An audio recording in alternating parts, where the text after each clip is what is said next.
questions will be followed after the presentations, and where you as the attendees can either type it in the Zoom or YouTube chat box for all of you who are in our YouTube channel streaming, and or also if you wish to like present the questions by yourself, you can also click the raise hand feature, and then I'll mute your audio, also turn your video on if you wish. And now I think without further ado, to officially begin our webinar IPB talk today, we are pleased to invite Sebastian to start his presentations entitled Agri-Tech Industry, Lessons from Argentina's Agricultural Sector. So Sebastian, time is yours. Okay, terima kasih Ibu Belladini. Selamat pagi, good morning everyone. It's such a big pleasure for me to stay here for first time doing an activity with IPB University during this 48th e-IPB talk. And yes, the idea is talking about the agri-tech industry and the lessons from Argentina, properly regarding the agricultural sector. But of course, before speaking about this, let me please extend my thanks to the main authorities in IPB University, as well as the International Cooperation Office in the IPB University, and of course, again to Ivo Belladini.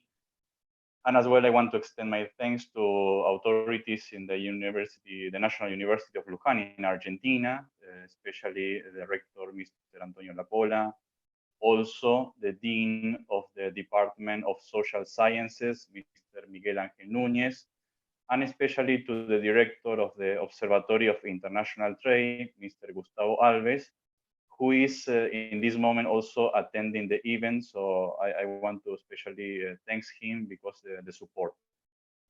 So having said that, yes, I want to start talking about this presentation, this special topic. And I think this kind of topic is more important than before because of the pandemic of the COVID-19. There are some issues regarding food security, food safety, the supply chain, logistics, traceability, that they are highly important. They must to be considered for all players in this supply chain value, from the producer, from the farmer, until the end user, the consumer in my country, for example, in Argentina, in the local market, in other words, or in the international market. So it's necessary to know what are the resources, how they are used, how if they are properly managed or not, about the water management. Also here, the climate change, the sustainability are more considered and estimated. So because all of these characteristics, let me tell you that, well, in my country, we are considering the agri-tech industry as a very key and strategic industry to be developed. Regionally, my country, Argentina, is already playing an important role about the agri-tech industry. And as we can say in this presentation, there are different futures or different categories where agri-tech industry can be developed. And of course, we need to understand agri-tech industry, of course, with a social impact, but also we need to consider this as a business, okay? Because with agri-tech industry, there are, of course, many companies that are established, and this is important because of the employment, the revenues for countries, among other things. So please, next slide. So I'm going to present the main topics we are going to discuss. Okay, thank you. So the idea here is talking just, of course, as an introduction. Let me please give to you and explain a very short overview about my country, Argentina, about the agricultural sector in Argentina. and then going to the agri-tech overview. It means globally or generally speaking, and then going back to the particular situation in my country with final remarks after that. Okay, so please next.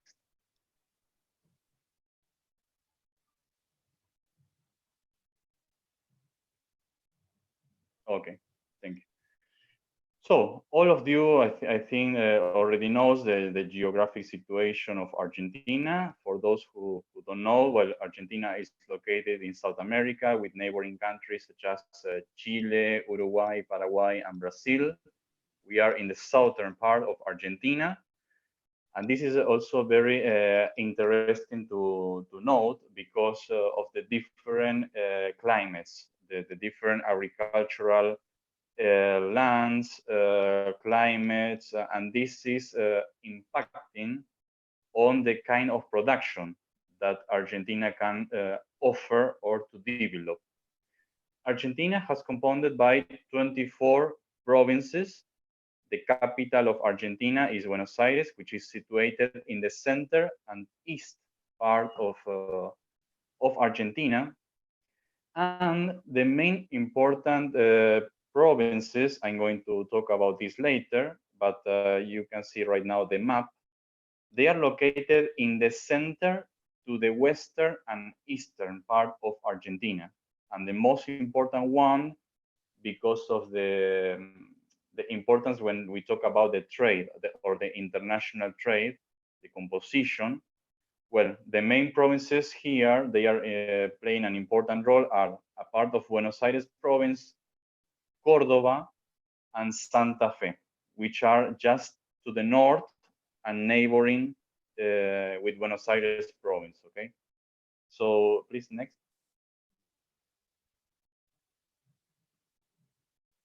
Continue about talking an overview about my country. Let me tell you, my country is a republic. The current president is Mr. Alberto Fernandez, the current president from last year, from December to 2023. The capital, as I said before, is Buenos Aires. We speak Spanish language because of our historical link with Spain. We don't have an official religion, but most of the people here are, in my country, I mean, they are practicing the Christianism. We are around the 45 million people. This is another important point, the geography aspect, because we are globally the 8th largest country. Even we are larger than Indonesia, but just the difference is not so much. I mean.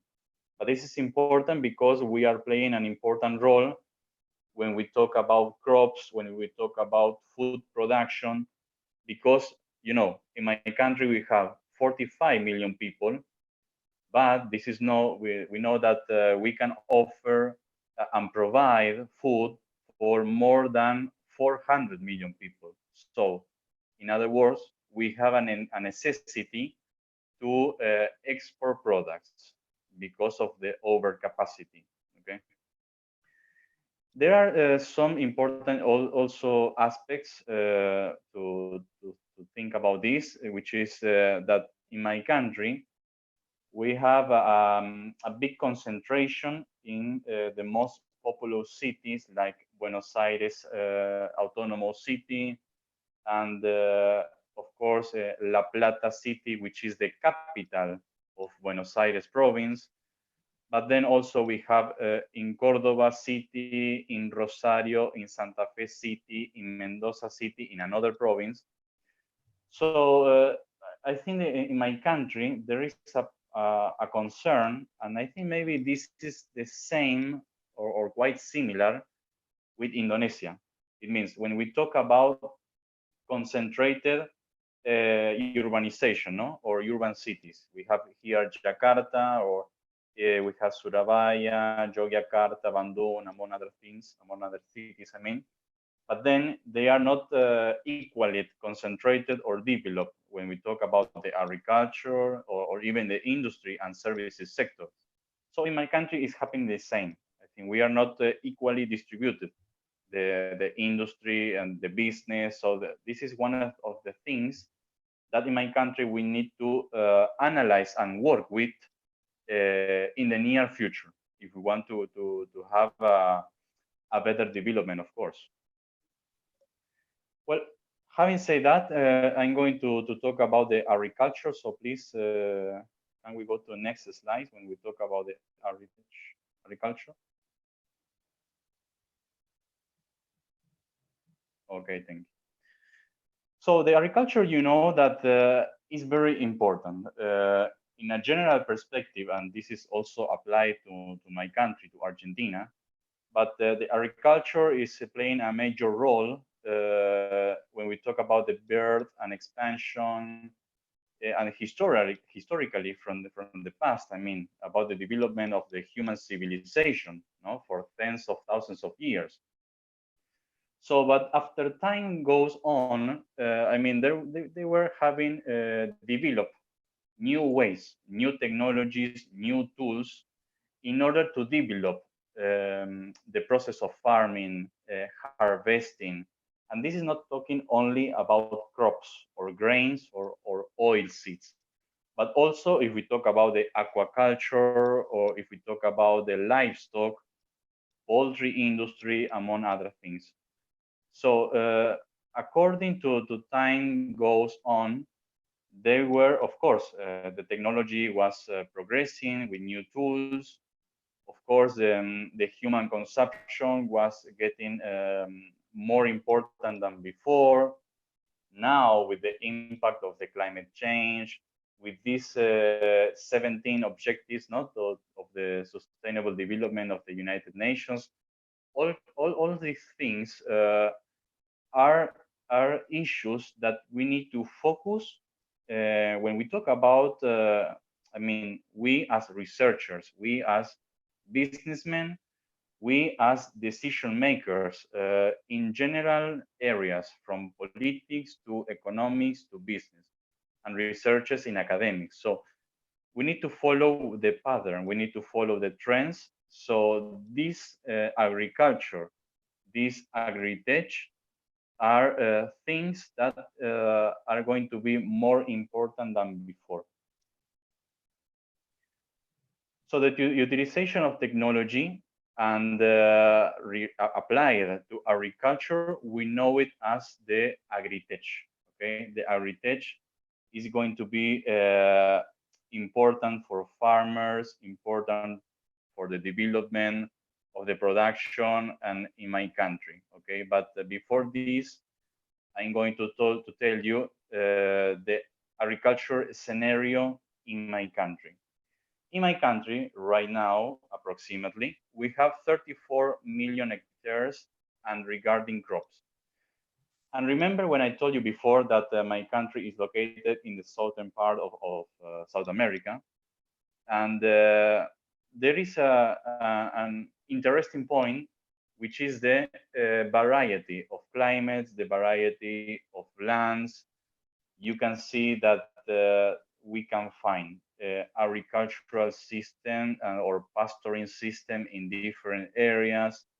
For fishing development, the aquaculture, in other words, is mostly located in the southern part and also in Buenos Aires province in the southern part, Mar del Plata city, which is also important for tourism, but also for fishery. In the northern, you will find in the northeast part of Argentina a climate which is very similar to Southeast Asia, more tropical with more humidity. So the production in this part, in this area, is going to be very different to the center part of Argentina, to south part of Argentina, and to the western part. So this is very important and interesting for us, for Argentinian people, but also for countries abroad. And these countries are demanding foods, commodities, raw materials, value-added products. From my country, we can offer a variety of products from the primary sector or primary products to more manufactured ones coming from the agricultural sector. In the past, Argentina was known that as the granary of the world. After some time, and from this 21st century, and I think this can be also applied similarly to Indonesia because of the variety Indonesia can offer from the agricultural sector, we can say, or we would like to be, in other words, like a supermarket for the world.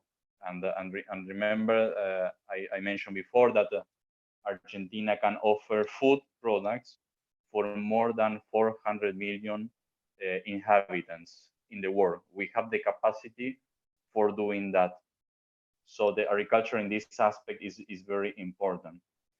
Apart from the crops, apart from grains, we have also production of vegetables and legumes. But this, when we talk in a quantitative aspect, is smaller than crops, than grains, than oilseeds.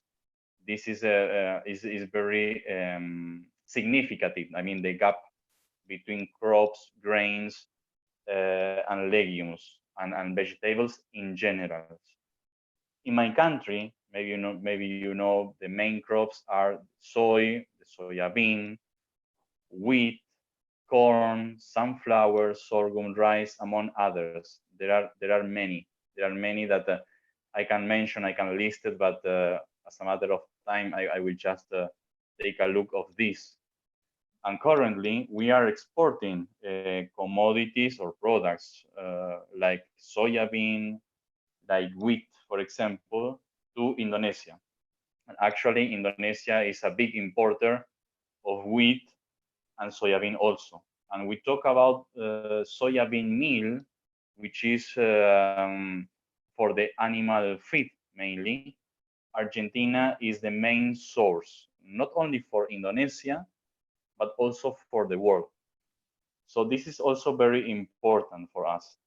And it's important also because in this product, there are technology inside this.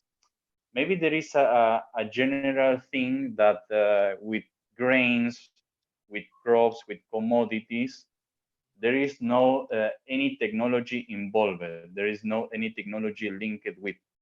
But this is not true because, for example, in my country, when we talk about the production, the management, the use of the water irrigation, for example, the data analytics we are using, the farmers, I mean, are using in Argentina in order to, well, to get the proper information about how to work with the production.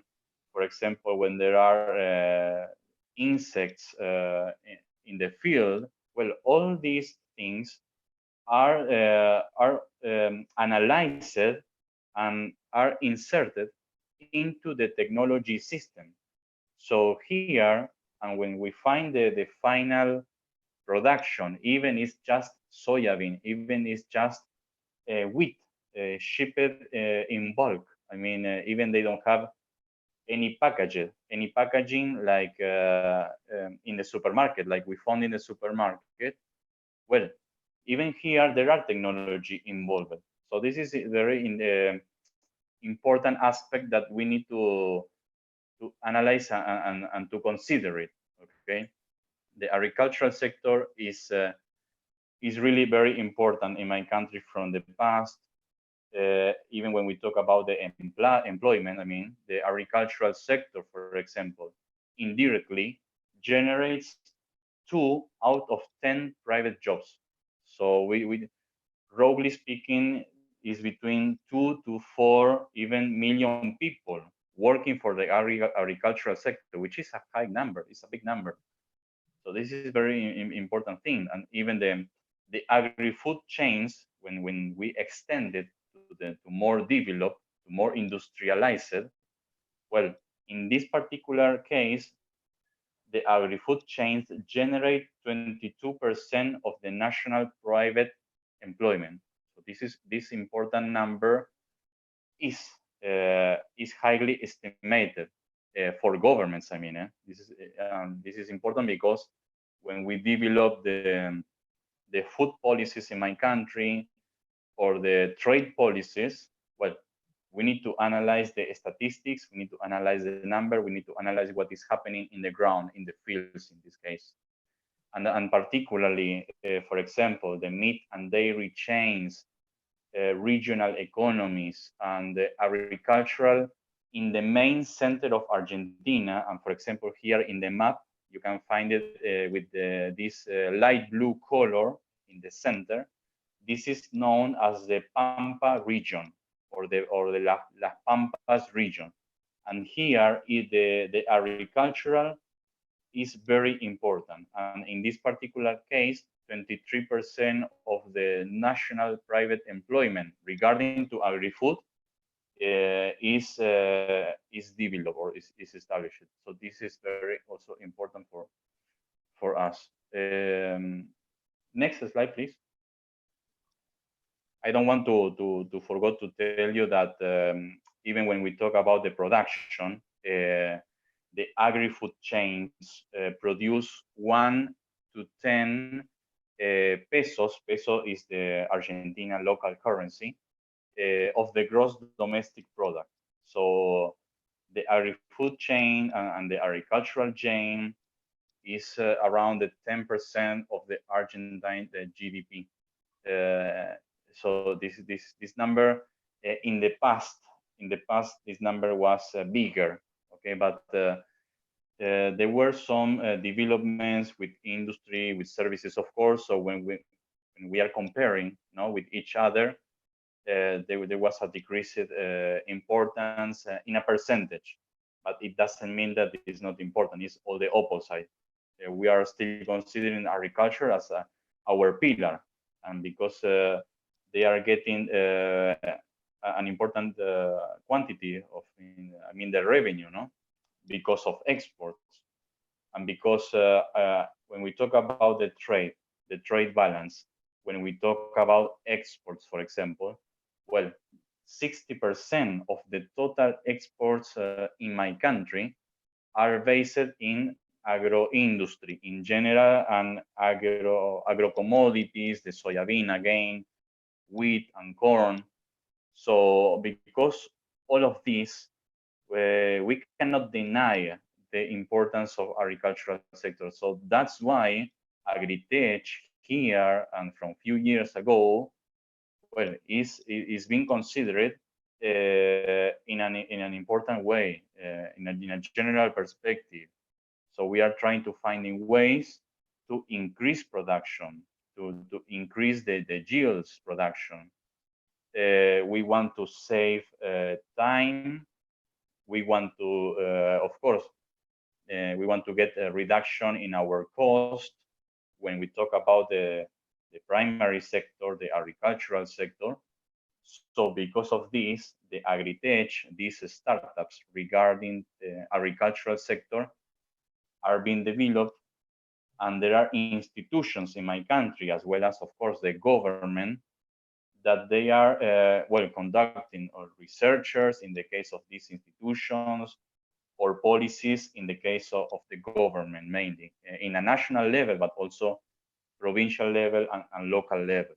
Okay, so taking this into consideration, and as I mentioned before, we exporting soybean, we exporting wheat, and for example, in this slide you can see Argentina is one of the first 10 wheat producers in the world, along with the United States, with Russia, Ukraine, Australia, among other countries. But then when we talk about the soybean, we are one of the third most important players in the world.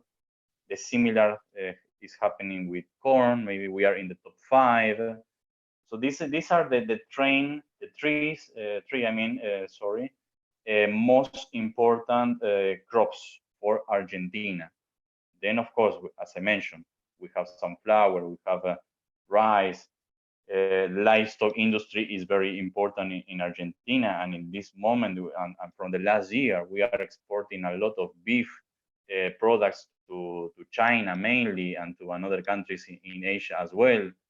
Just a few days ago, Malaysia was open the market for Argentina beef. So this is a very important news for Argentina. We want to get the openness of your market here to Indonesian market, so that there are current negotiations between both governments in order to, well, of course, to open the market for Argentina. We expect maybe in 2 years it could be open for us, so we are following this. But I mean that in general, because all of the varieties, because of the different climates, considering we have a geographically big country, we really need technology in order to increase yields, increase the production, a better quantity, reducing cost, reducing time, of course, considering the impact of the pandemic regarding the security or the safety in our products, the climate change as well. So because of this, we need to really know what is happening from the origin point to the destination and final point. Okay. Next slide, please.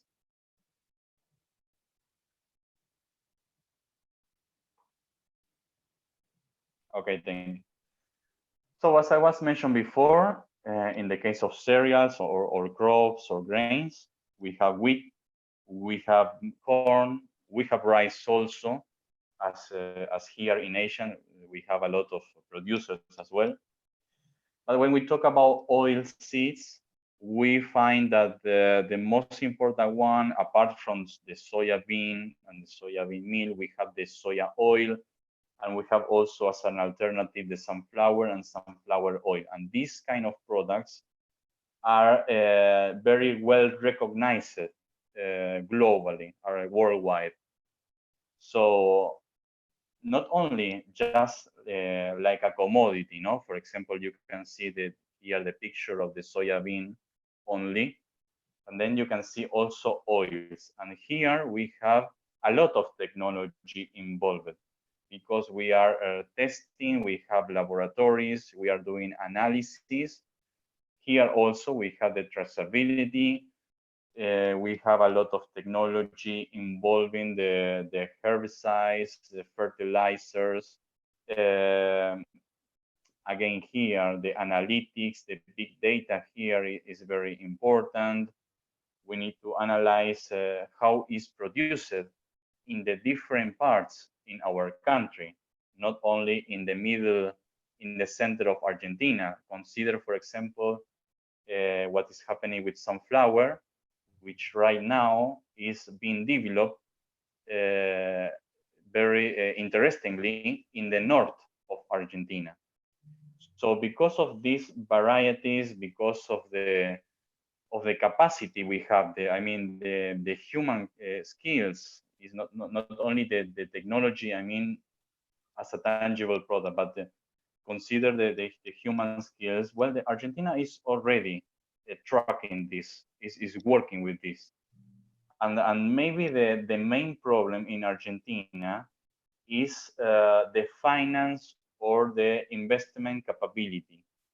So sometimes what is happening with Argentina is that these startups, these entrepreneurships, well, they have the idea already, they are working with this, but it's not so easy sometimes to get investment. Okay, investment from local players as well as from international players, because here, also it's important to note what is happening in an economy perspective in my country, the political system, the business environment. There are many things that we need to consider. It's not just okay, agriculture is very important. Argentina has the natural resources. Argentina has the human skills, but you need to analyze in a more general view, right? So this is very important to think. can you please, we go to the next slide? Okay, this is the horticulture and fruits and floriculture in a general perspective. There are important products, and in this case, of course, fruits, citrus, like oranges, lemons, jeruk, I think is not here in Indonesia. They have a very big quality, especially lemons. In lemons, Argentina is a big player in the world, even is exporting lemons to Indonesia. I think in the case of oranges, they were getting the certification to renew export, but we were exporting before.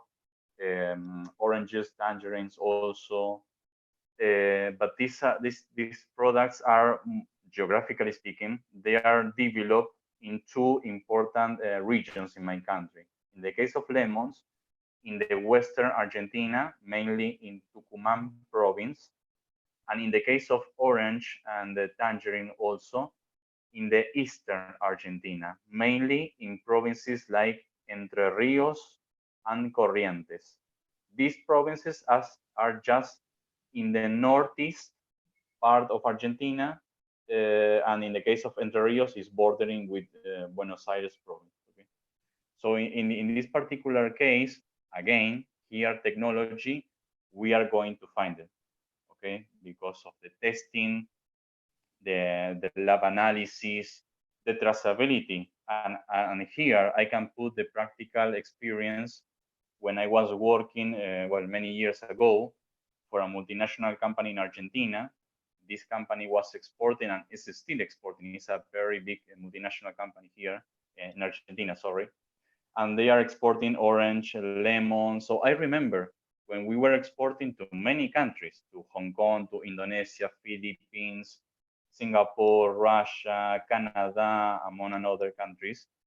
Well, there were a lot of technology involved, a lot of steps that we were step by step, passing by because of the requirements coming from the end user, or in that case specifically from the importer, from the distributor.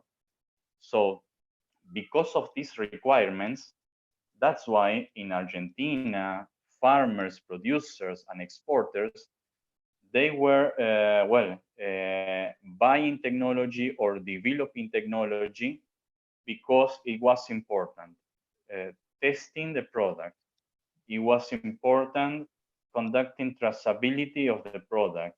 For example, in the case of these products, the fruits I am talking mainly, when they are exported, well, it's very important the cold chain. I mean, the citrus, when they are going to transported or shipped, by containers, well, it's very important that they are refrigerated with very cold temperatures.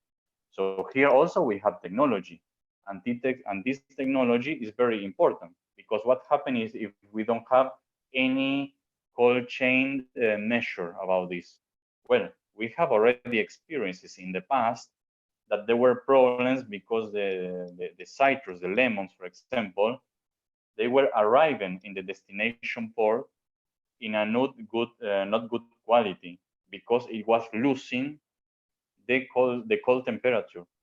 So here is very important. We are taking care of this in my country about this when we export this, when we export also, for example, beef, no, from livestock industry. So all here, and also in Indonesia, we can talk later, but there are also examples of agri-tech startups. Maybe not about lemons, but yes, for example, you have technology here for another crops, or for example, for fishery. So this is also important. It's different, but the kind of technology applied, the kind of digital tool is similar. Okay, so here we can find then when we talk about the final remarks about the agri-tech, what is necessary, what are the players involved. We can find that there is a general characteristic applied both for Argentina, both for Indonesia. Okay? Next slide.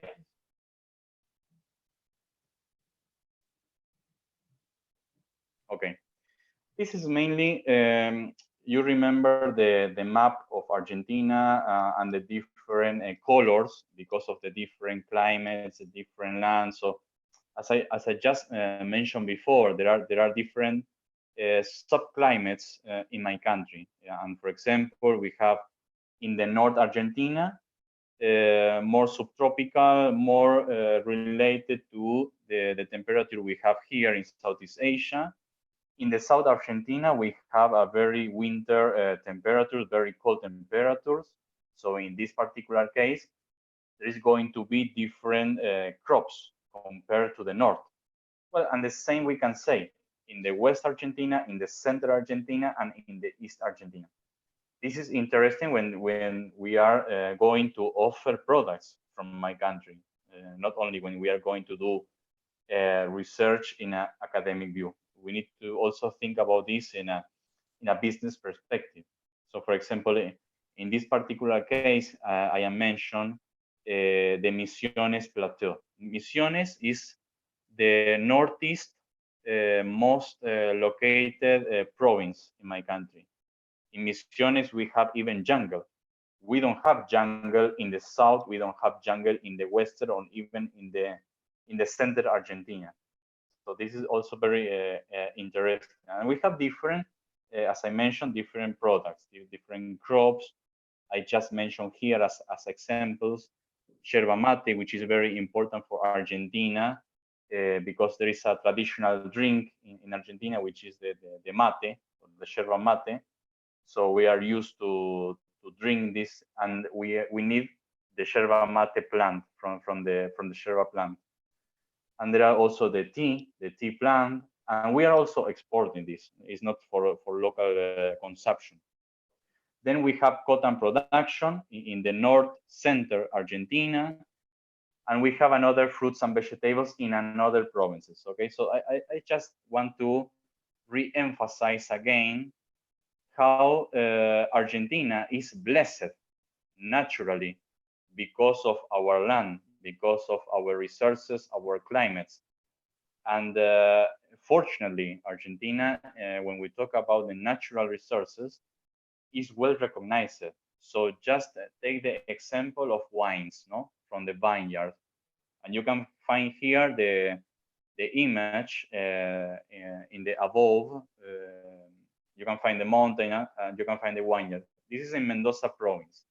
Mendoza province is very well recognized in the world, and just even in this year, the most important vineyard company is located in Argentina. Is located and is producing wines in places like this.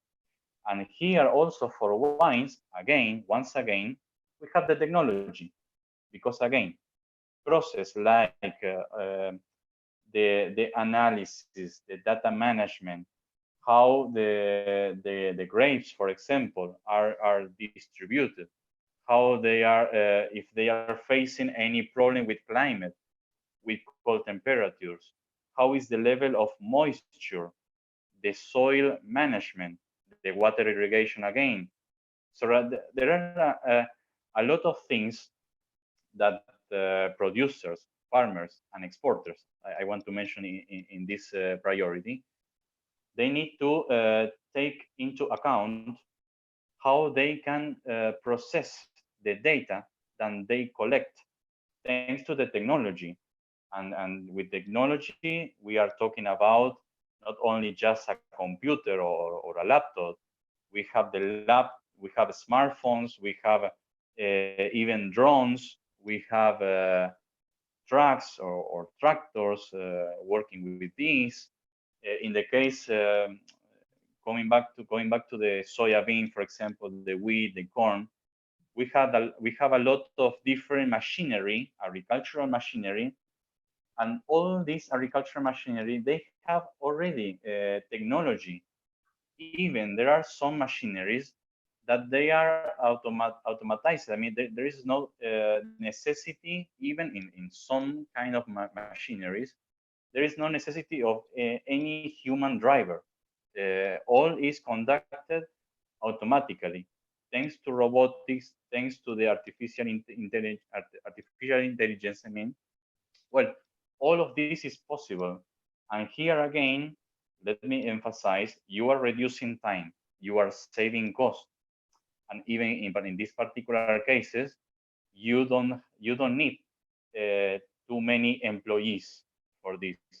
And maybe these employees, you can use it or work with them in another areas, in another sectors, or even in another places. And this, once again, is important in a country like Argentina, where the land in my country is big. So there are many places in Argentina that they are not developed yet. So we need maybe these people with this technology, with this knowledge, going to these different parts in my country. So that's why all of this is very important. All this is quite integrated. We cannot talk about only agriculture without technology. And here we cannot talk about technology without agriculture. They are well connected. And here also, again, we have the human aspect as very important. We really need the help of the investors, because entrepreneurs, but themselves, they cannot do it. They really need the help from others. They cannot work by alone. I mean, they need also help by the government with these different incentives. For example, just 3 years ago, there was passed the new entrepreneur law, which permits, for example, established startups in less than 24 hours. They also permit finance, resources, training. Training is very important for Agritech, because we are talking about technology. And this is important in a country like Argentina. Why? Because in Argentina, when we talk about Argentina farmers, in an average, the Argentina farmers are 53 years old. So they are relatively old. So for these kind of people, training is very important. We cannot just, for farmers, they are getting a smartphone or a computer or a new machine or a drone, for example, and okay, just start working with that. No, before that is necessary time for training, is necessary research, is necessary well, of course, the capacity of the government in all levels, national, provincial, and local levels, in order to provide like a roadmap, in order to get the sufficient enough skills for these farmers, for these entrepreneurs, well, to work with this agri-tech industry. Agri-tech industry, which is going to be more important than before. Please, next slide. Okay, this is what I was saying before about the agricultural machinery. You have, for example, this harvest machinery. We have a lot of this. And this kind of machineries, you can find it also in developed countries, like, let's say, United States, Australia, in France, in Europe. Well, you can find also these kind of developed machineries with advanced technology also in Argentina. In this particular case, Argentina also is an important player when we talk about the agricultural machinery. Even Argentina is exporting agricultural machinery to many countries worldwide, more than 60 countries. So this is also very, very important for Argentina, because this is about local production.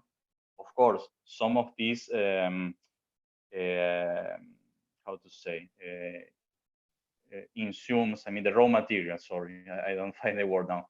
Well, some of these we need to import from another countries, from another sources. So here, of course, we really need investors. We need companies from another countries to provide the raw materials, for example, in order to build this big machinery. This is Argentina origin, but it's not 100% Argentina origin. We really know from different countries, different raw materials, okay? Next slide. And we can find this machinery in all parts of my country, mainly in the center Argentina. Now, yes, just giving before an overview about my country from a general perspective, and then talking about the agricultural sector, and you can know how important is Argentina because of the diversity of crops, oilseeds, citrus.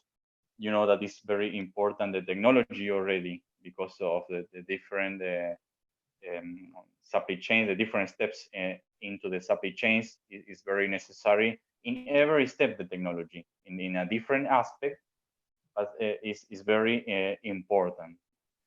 And now talking about the agritech in an overview matter, we can say that agritech come to us in order to help us to find better solutions when we talk about quality, when we talk about quantity, because this technology is helping us to produce more and better. This technology, because of the resources provided to us, we can manage what is happening even in a field. Imagine you are a producer in Argentina, for example. Thanks to the technology, thanks to agritech, you just with your smartphone, you can control and you can decide what is next in your field. Even your field physically is very far away from your home or from the location you are currently. So because you can control in a remote, from a remote area, I mean, and this because of the data center, the big data, of course, the Internet of Things is going to provide us these kind of solutions. As I mentioned before, even just maybe 5 years ago, you were just a machinery driver, I mean, and right now, thanks to the automation, now is possible to order the machinery to go by that place to another place with a different speed also. And this is also important when we talk about management of resources such as oil or fuels, for example, because you are saving cost, you are being more efficient. So there are a lot of different aspects that with technology we need to analyze.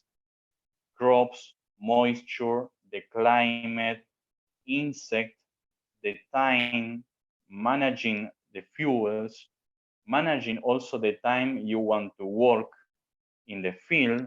Working 8 hours is different to work 10 to 12 hours. But all this you are managing in one data center. Different players in the same company, but they are working in different areas. And even, for example, the producer, when we talk about this platform, for example, the producer and the technology, the agritech company, for example, they are in a way so integrated that, for example, there something bad is happening in any of these aspects I mentioned before. Any problems with fuels or because of insects or because of the climate. So the agritech company, they can know what is happening with this producer, who is, I mean, his client. Okay, the farmer, the producer is his client. So online, they are online, they are well connected. So in that moment, not wasting time, and with this is very important because cost, you are very efficient with cost. So in that moment, very fast, very quickly, they can find a solution for this problem, whether it's about insects or climate, or something bad is happening with the machinery. Any part of this machinery is broken. So this is also another important point that must be considered. In the past, it was not happen. It was not possible because this connectivity, they were not connected online. So what happened when you find a new and sudden problem? When the machinery was stopped, the harvest, for example, or the sowing process was stopped, and this is damaging, or in the past was damaging the quantity of production, the quality in the production, and also it was impacted in an economic way because of the cost. So heritage in this kind of things is going to help us with a different options, with different solutions in different steps in our supply chain. And for example, in this case, with COVID-19 pandemic, no, because of there are some concerns with importers because of the worries with that the end consumers have with the security, the food safety, how safety, in other words, is food, is the production. They were in contact with coronavirus. Another problem, the African swine fever is another example where technology is going to play an important role. It's already playing an important role, but it's going to play a bigger role because now producers, farmers in the pig industry, I mean, well, they need to analyze, they need to check about the pig herds, I mean, the animals, if they are infected or not, or maybe the packaging, because this is not only about the animal by itself, or for example, when we talk about the pandemic in a general perspective, the product by itself, but the packaging and the logistics, because the virus or the bacteria or the disease, well, you can find it in any way, in any place, in every moment. So also here, you can do by traceability. Well, you can check the origin of this product, where this product was located, who were, I mean, who were the people working with, which company, in which places, how long time it was taking. All these things are more concerned than before. 2 weeks ago, I was attending as a panelist an important event, the Global Grain Asia. It was, in this case, a virtual event, but it's a annual physical event. It's very important because the main players in the agricultural sector are joining this event. So it's a good place, I mean, to discuss together what is happening. And this important event, well, we were talking, for example, about how the pandemic, the COVID-19, but the African swine fever is affecting, they are affecting business, and how in these cases, technology can mitigate, can help us doing business, and also, of course, helping people to mitigate, I mean, their concerns, because they are worried in this moment. They are worried about this product from this country. Okay, how safe it is? Okay, how many people they were working with this, and how long it was taking this. All these things requires technology to manage with, to handle with this. So again here, agri-tech is highly important. Next slide, please. Okay, I just put here, and I'm going to be very short here, just there are examples in different countries of successful agri-tech companies, okay? The most, in a general view, the most developed companies are located in the United States, some countries in Europe, in Asia, of course, China and India are doing well with this also. In South America, well, we have Brazil. Brazil is also developing an important region. I mean, about agri-tech. Argentina also is joining here. But just to talk about these four examples, for example, Meikai, located in China. This is an online broker-to-broker platform, business to business in another way, offering multi-category farm-produced products. In other words, here companies, they are interacting with each other. They are offering with each other. This is an example of agri-tech because this is technology regarding agricultural products that they want to interchange or to offer to each other. So here in this kind of platforms, for example, like Alibaba, but mostly related with agriculture in this case, no? So you can find the denomination of products, origin, prices, also in which farmland, in not only the country, but the province, this is also important.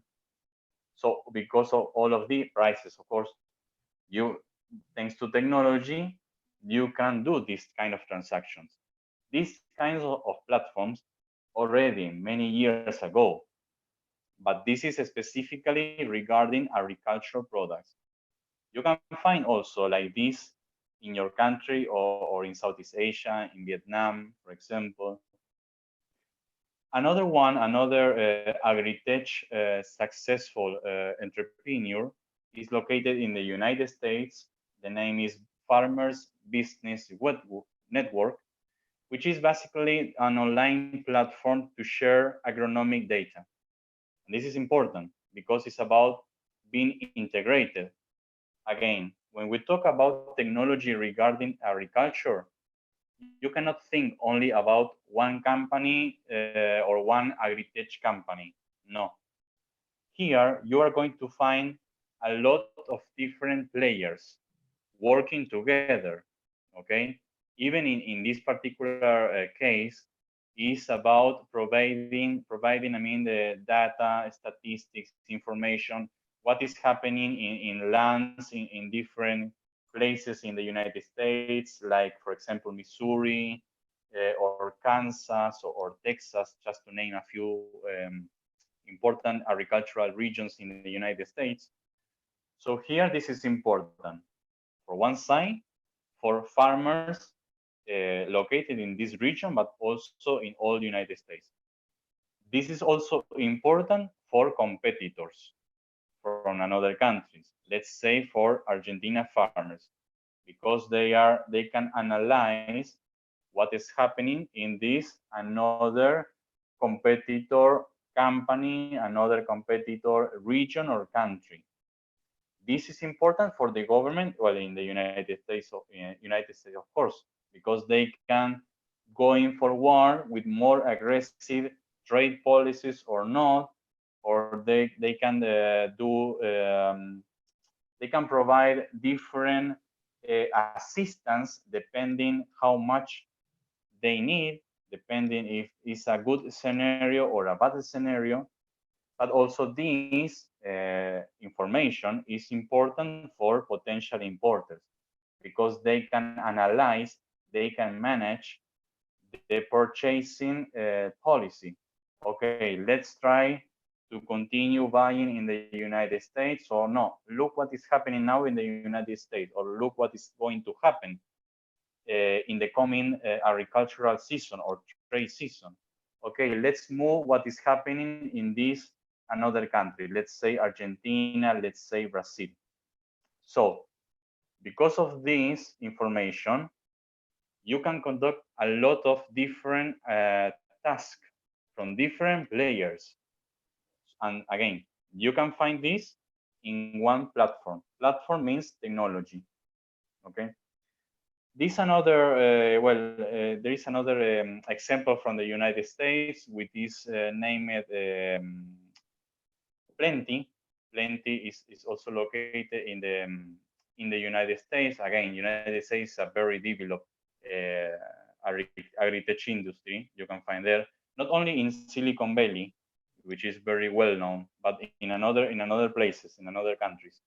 In this particular case, Plenty is about, or they are working with soilless cultivation of leafy green vegetables and salads.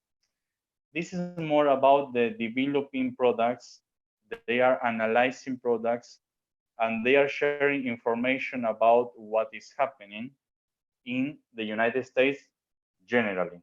In general, I mean, but they can also be able, I mean, to work with information provided by another countries.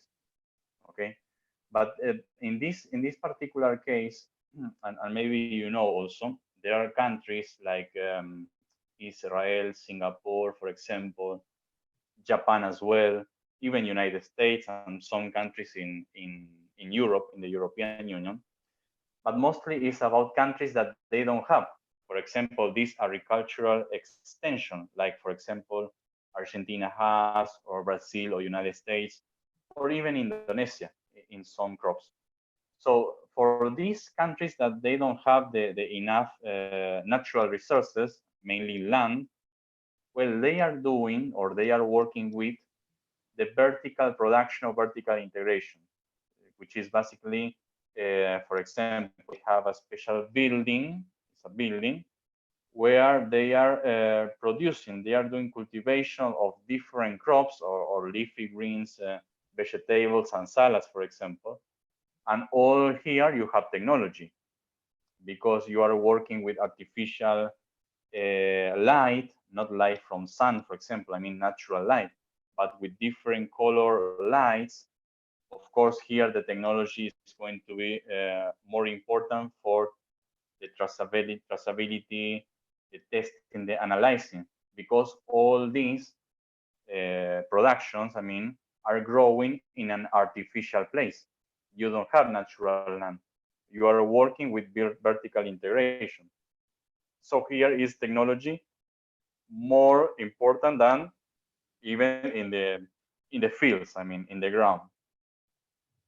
Then last one about these examples in another countries, we have Ninja Cart in India, which is an app-based, again, business to business, broker to broker platform, offering vegetables and fruits. Like this, you can find in many countries, including in your country here, in Southeast Asia, in my country.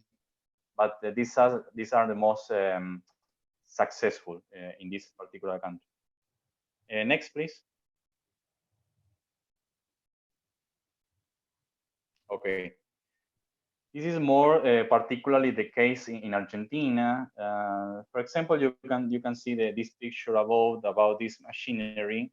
They are doing the harvest process, and you can see like this like GPS or small monitor where you can analyze and collect all data from quantity, even from quality, because this machinery inside, they are processing data already, the information, the characteristics.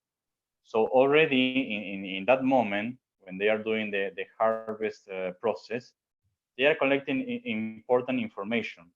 And even, for example, they can program, I mean, driver in this case, in case there is any driver, or even from the data center, they can provide, okay, how much they can load in the load truck. I mean, in the loader truck. For example, this is one example.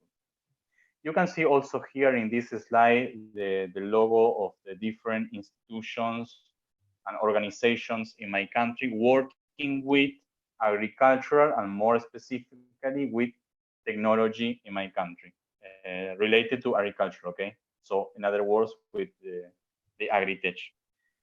We have in the government perspective, this is more related with investment, with international trade, with the promotion of our offer.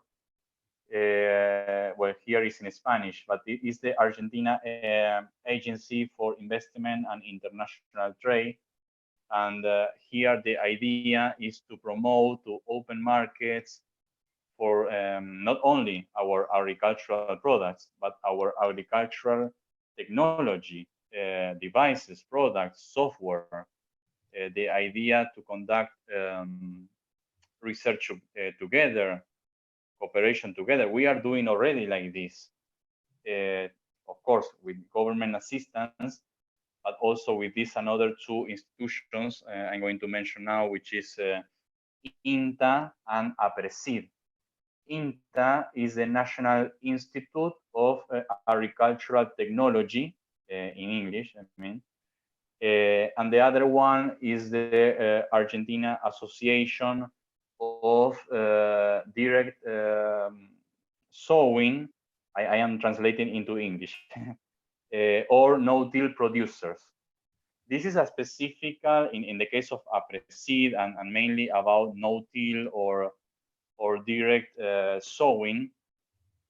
It was a particular strategy conducted and developed in my country, very successful, and mostly related with soybean, which helped us, Argentina, I mean, to grow our production quantitative, but also quality, the quality, I mean, because it permits the rotation of our crops.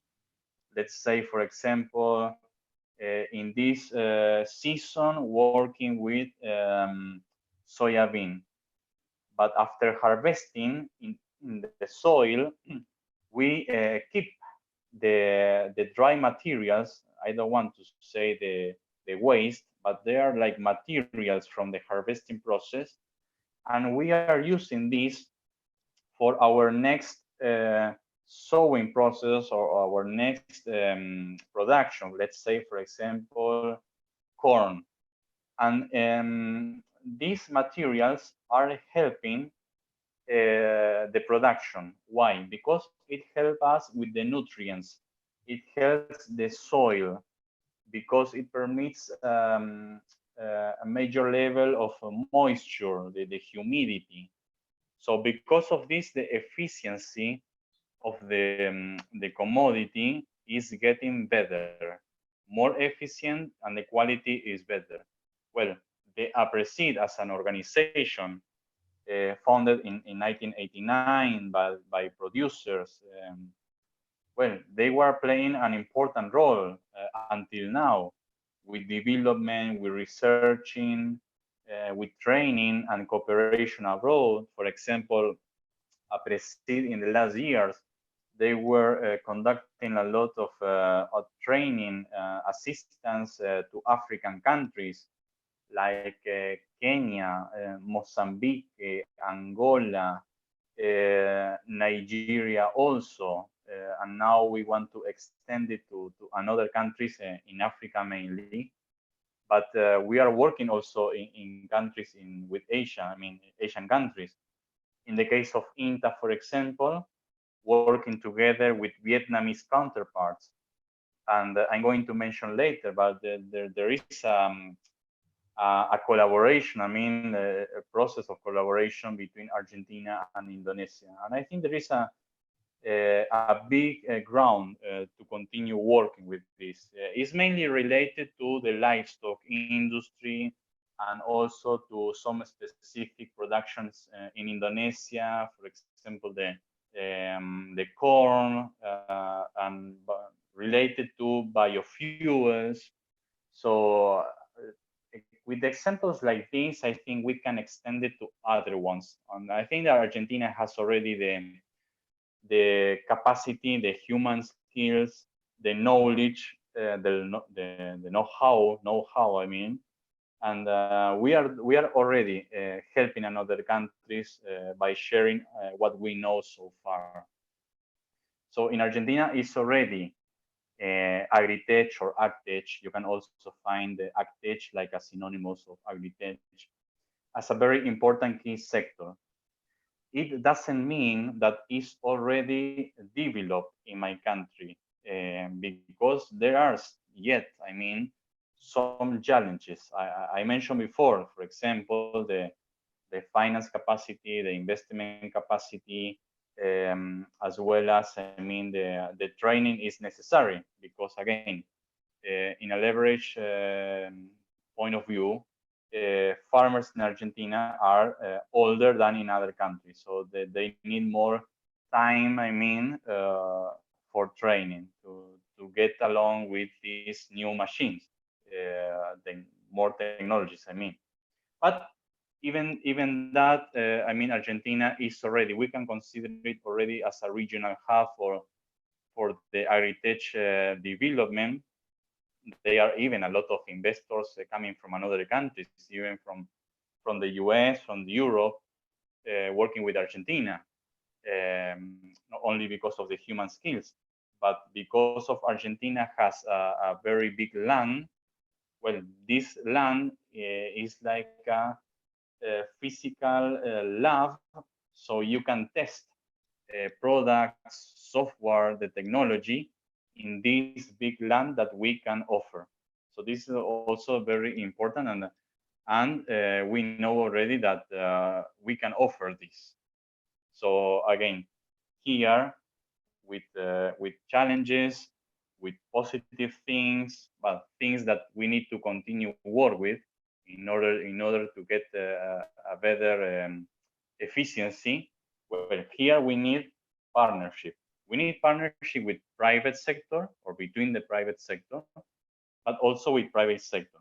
As already organizations or institutions like INTA, for example, this National Institute, are already doing like this, or organizations like APRESID. Next one, please.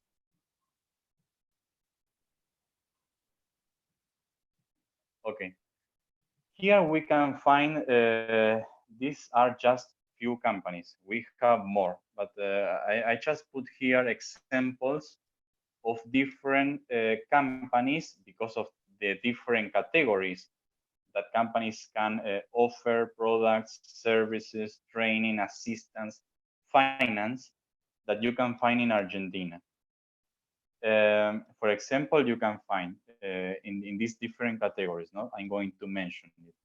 Farm management and data analytics, agri-fintech. This is more regarding to with finance, regarding with getting credits and loans, which is very important for farmers because sometimes they don't have enough money to develop the technology or to buy the technology. So here is very important the finance again, but sometimes finance and credits from banks in Argentina or from governments is not so easy or is not so cheap, in other words.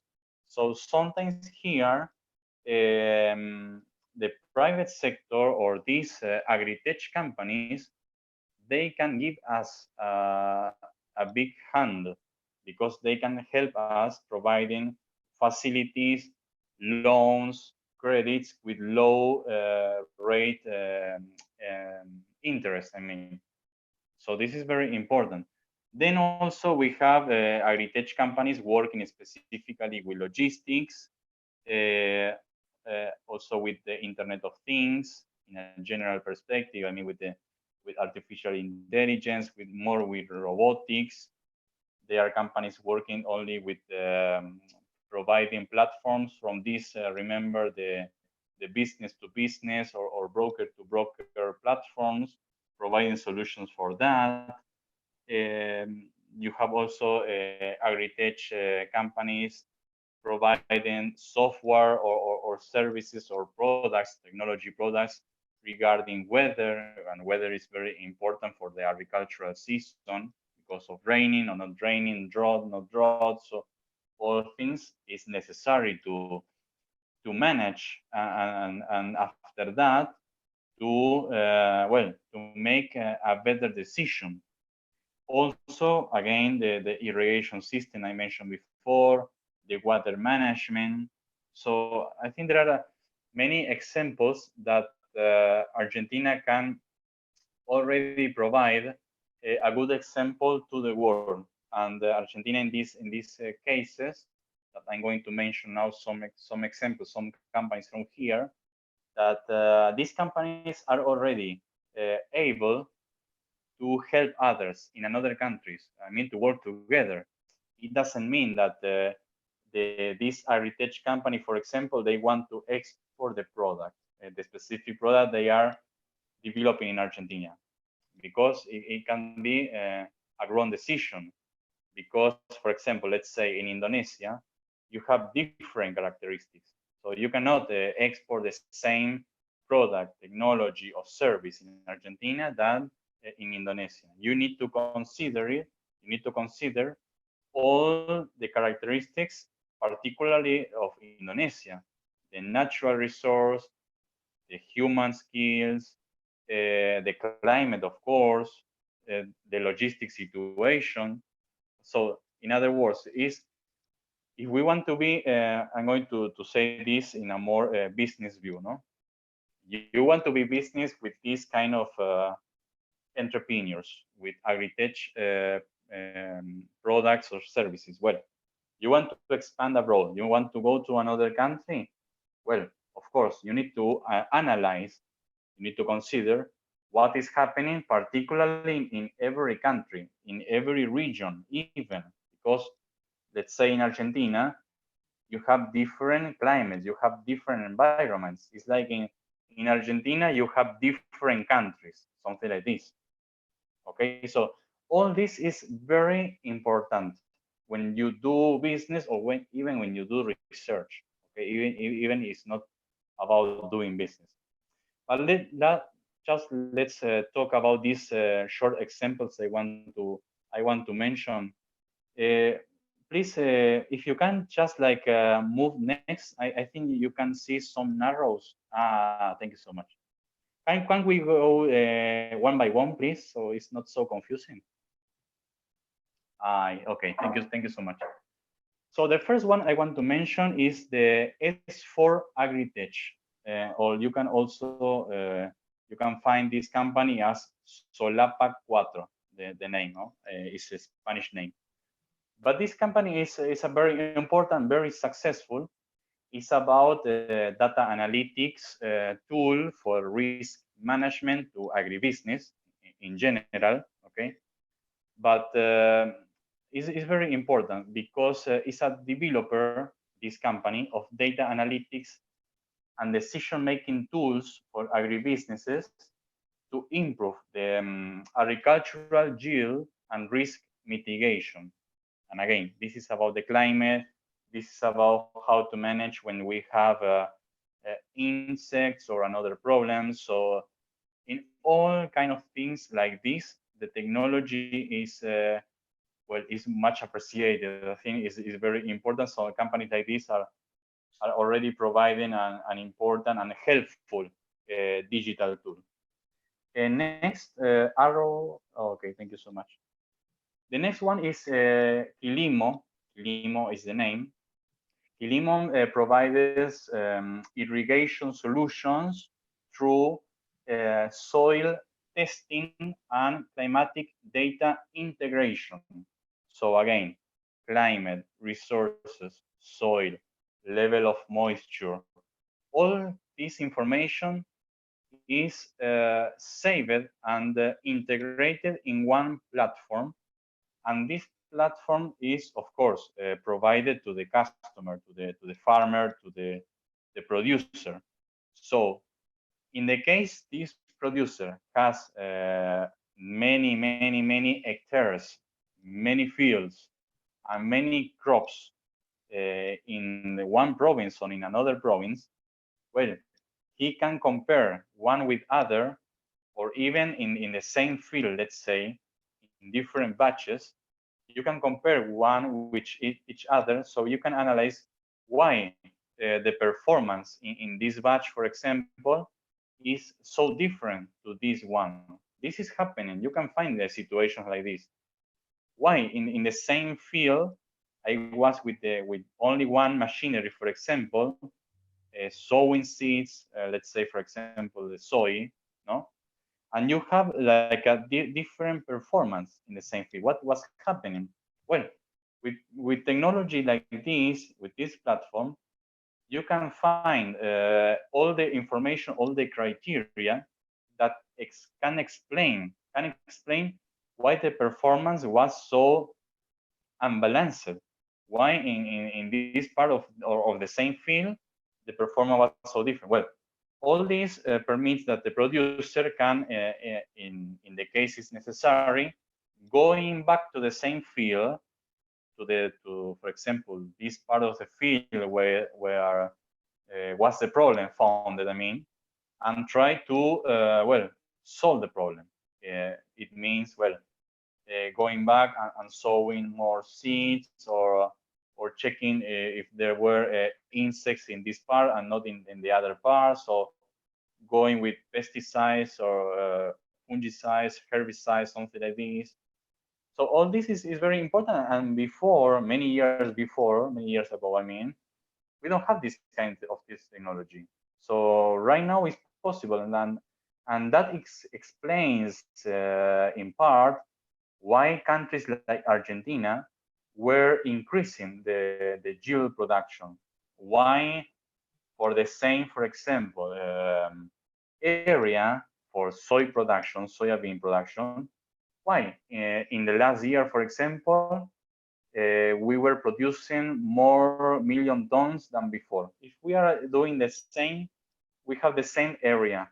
What was happening? Well, thanks to the technology, it was possible, I mean, to work with the problems we have before, I mean, and we could work with this kind of problem, with insect, with climate, with the management, something like this. So Quilimo is a good example that provides this kind of platform and solutions. Specifically here, solutions regarding to irrigation, to water management, to soil testing and climate, okay? The next example is, okay. The next one is Auraban. Auraban is very successful here in Argentina. It's about farm data analytics using image processing and predictive analytics. Here, the satellite image is very important, as well as the use of drones. Drones here in Argentina, sometimes I say here like I am in Argentina, but I am in Indonesia. But sometimes in Argentina, it's very used. It's very common, I mean, to find a place.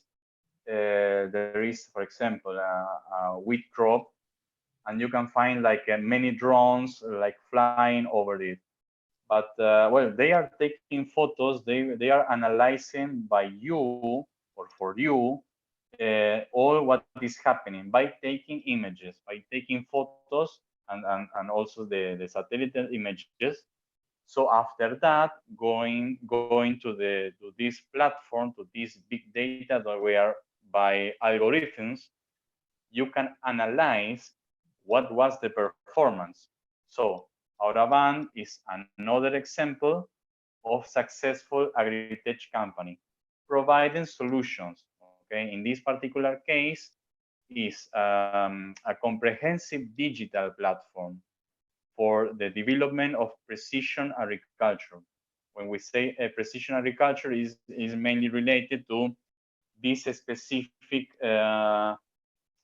crops or products that we want to develop because of specific requirements that we were getting from different players, from different information. Okay, and this development in this digital platform, let's say, allows the producer or even the specialist with agriculture to manage and to monitor what is happening into the field, but remotely. I mean, again, it's not necessary to stay in the same place of the production that you want to, the crop production, I mean, that you want to analyze. It's not necessary. Thanks to the technology, you can even stay in another province, or even you can stay in another country. From here, from Indonesia, for example, I can analyze and I can take a decision, I mean, about what is happening with my crop, with my production in that field. Why? Because I was analyzing what was happening in my country, in my field specifically. Thanks to this technology, thanks to the drones, thanks to the images, to these satellite images, for example, that provides me, for example, showing me with different colors what is going to happen, or what is happening, better say, in the same field in different aspects. Okay, so just to sum up, and let's move forward to another.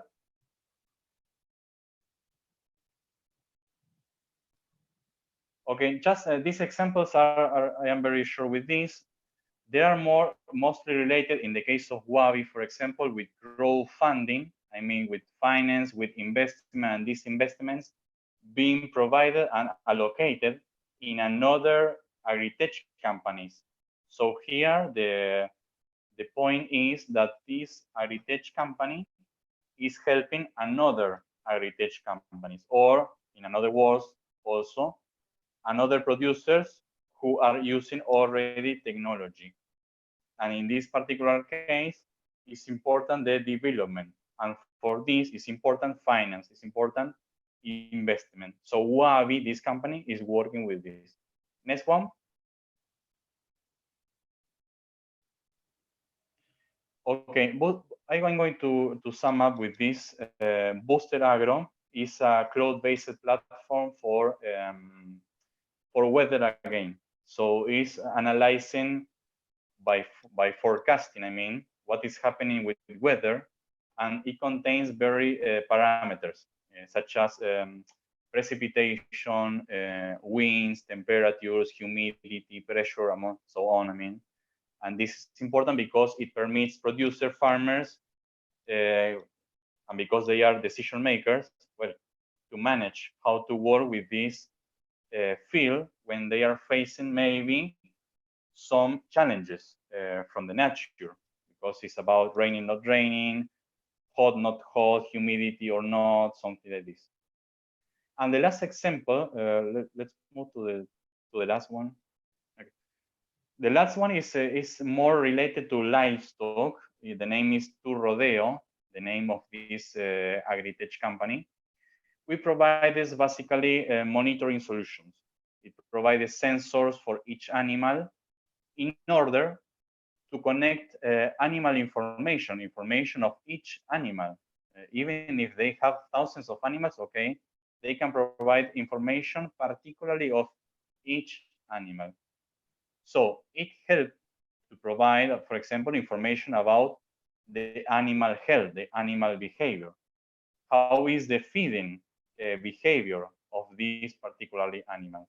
All this, when we are integrating, well, it helps us to explain the company, I mean, or the producer or the exporter in this particular industry, well, to be more efficient, to provide a more healthy animal for food, either or for feed, for beef products in the future or not. And all these things are very important for traceability. So, for example, the importer, the distributor, or the retailer, they want to know what is happening what was happening in the past with the life of this product. In other words, what was happening with this animal before now beef product. So thanks to the technology, and thanks, for example, with this specifically digital tool, well, we can know what was happening with this animal, in which place that animal was, what was his feeding, what was eating, and what was his logistics situation. I mean, in other words, so this is an example different from crops, from soybean, from agriculture. This is more related to livestock, but it's again important because of technology, because of it helps to all supply chain to get information about traceability, about the origin, and from origin to the destination point. Okay, next. Okay, I am just like finishing with this before going to the final remarks. But this is important maybe for you, for Indonesian people, I mean, because about the technology regarding agriculture and agriculture in general, I mean, they are already established working groups between the Indonesian and Argentinian governments, I mean, from Argentina mainly through the National Institute of Technology, Agricultural Technology, INTA. And in Indonesia, please correct me my pronunciation because maybe I'm going to be wrong, is Bajik Bangtan, is something like this, is researching about agricultural, but mainly the point of interest here with our country is concerning corn production, because remember also Argentina is one of the biggest players with this, but also livestock. And there are like the two main topics, I think, for interest between both countries. So from 2017, they were already conducting meetings in Indonesia, in Argentina. Even you can find this picture in the right side, where Argentinian people, they were traveling to some places surrounding Bogor, and they were visiting some farmers, for example. So they were getting information about the feeding system. They were also visiting production areas in some places here, specifically in West Java. And in Argentina also, they were visiting, apart from this institute I mentioned before, some fields in Argentina in order to, well, to find the experience from local producers about how we are managing with crops, with livestock, and of course with technology. Okay, so this is an important interest point for governments, for business, and for academics also, in order to do research, let's say, between Argentinian and Indonesian universities. Well, this is a very interesting point to continue analyze what already are doing the government levels and also at the institutional levels. Okay, this is very important.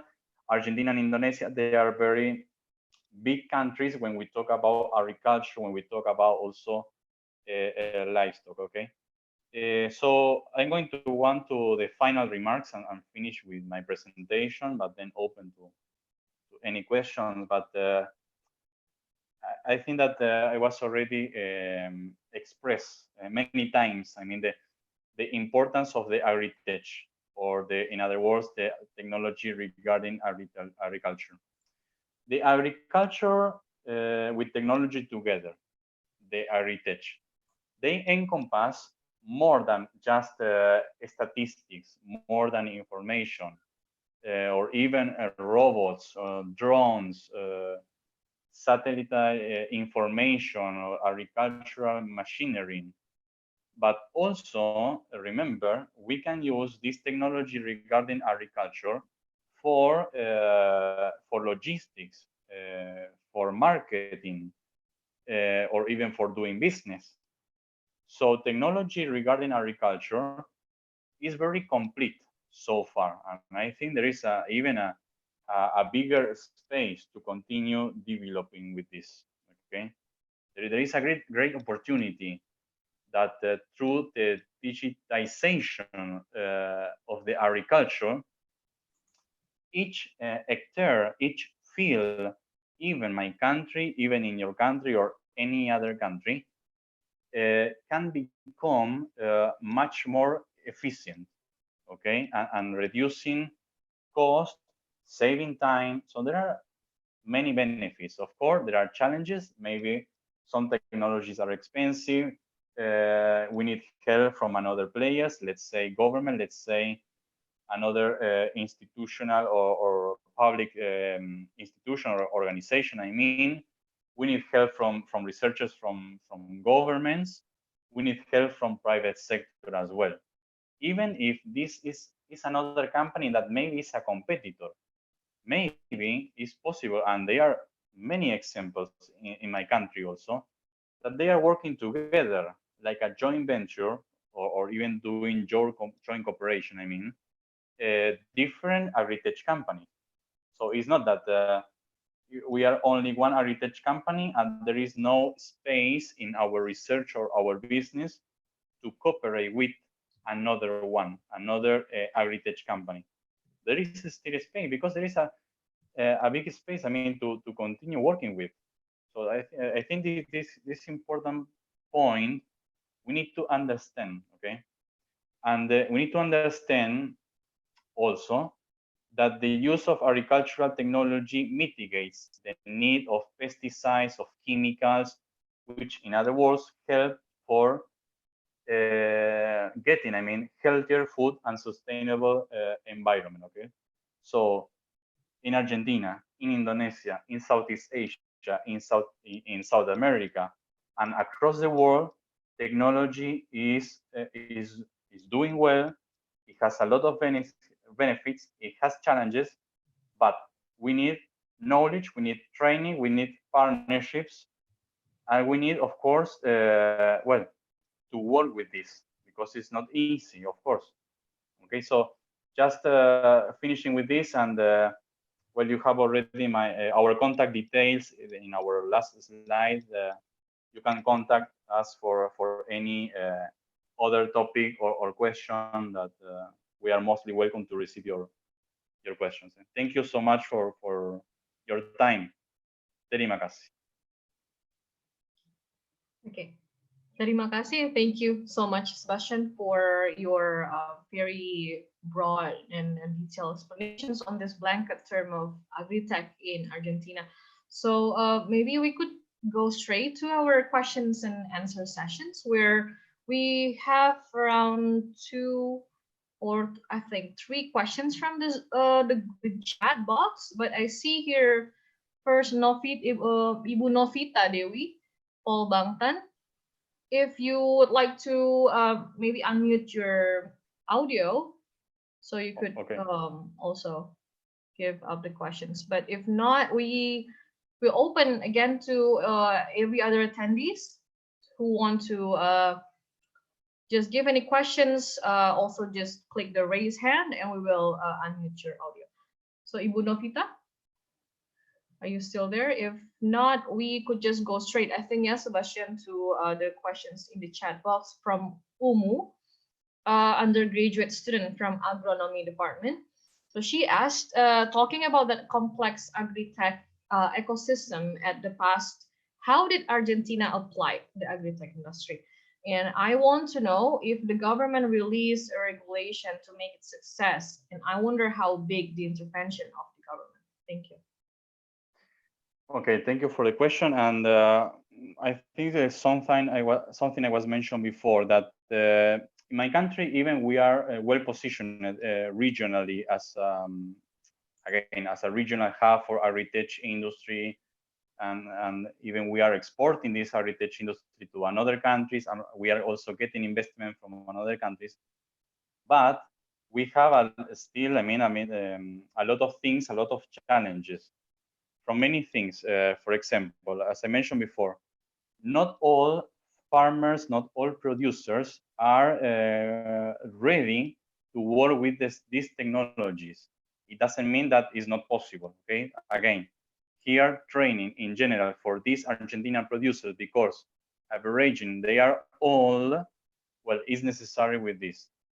When we talk about the government and how government was benefiting or not the agricultural sector and agri-tech industry, I think I mentioned before in this presentation, but 3 years ago in 2017, there was passed by the Congress an important law, the Entrepreneurship Law, which permits startups and working with, for example, the agricultural sector to establish a new company very quickly, very fast, in 24 hours, and also getting free assistance or just maybe is very low quantity of money required for training and also for getting finance, investment also as well. So in this particular case, government was helping, but at the same time, here we have in my country, and again, we have like a particularity that we have export taxes. These export taxes, generally speaking, was and still they were, and still are affecting the export. It's mainly regarding to export process. But even before that, let me say, they are affecting the production process because these export taxes, when we analyze the cost process, the cost process making, they are getting our products more expensive than others. So because of these, producers, farmers, they are turning to another crops or another grains or even another business, not regarding agriculture even. There are some examples about this. So this is very affected.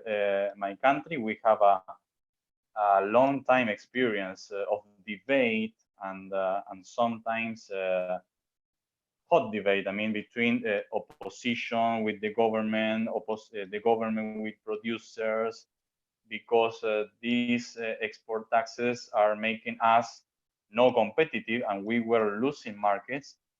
And because of all of this integrated, well, it affected also the agri-tech industry. So things like export taxes, things like the lack of training, the lack of finance or investment, I guess, are the three most important topics that can affect the agricultural sector, in general, and specifically the agri-tech industry. Okay, sometimes it's not so easy for an entrepreneur to get into the agri-tech industry because of these constraints, because of these difficulties. There are examples of many Argentinian smart people working with these agri-tech companies. They have the idea of his mind, or even they were already established in the company, but after some time, they found some difficulties. So they were migrating, they were going to another countries. So there are cases of Argentina successful agri-tech entrepreneurs in the US, in Australia, for example. And this is good and bad. Good for them because they can continue progressing, no?